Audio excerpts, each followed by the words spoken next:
Hi, this is Marcia, and today we're talking about using independent practice as a quick formative assessment. Hi, everybody. Thank you so much for joining. Today we're going to be talking about quick, easy ways to get formative assessment from your independent practice studio, or even just from independent practice. So what we have here is just a traditional activity sheet. And I just did fractions, but you can do it for language arts, science, social studies, you name it, anything that you have where the students can be working alone. And it's just an activity sheet that I had here in my office.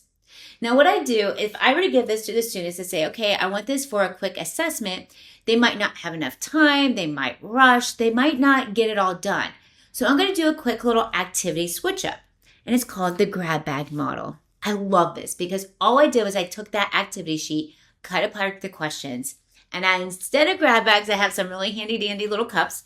I put my easy questions in cup number 1, the questions that are a little bit more difficult inside of cup number 2, and my more challenging questions inside of cup 3.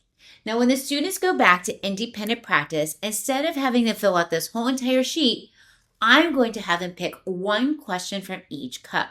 Can they answer an easy question? Can they build up that success? Yes, they got it.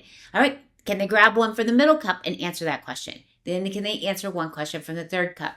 What I'm trying to do is just grab quick formative data to help me to drive my instruction for the next day. I don't need them to complete 40 questions. I just need to see if they can do more challenging questions. Now, if it's a gifted student or a struggling student, you can easily differentiate. You can tell your gifted students you want them to pick 3 questions from the hard cup, or you can go for your struggling students, say, I really just want you to pick 3 questions from the easy cup. That way, it just makes it easier for them. They don't feel frustrated and get off task.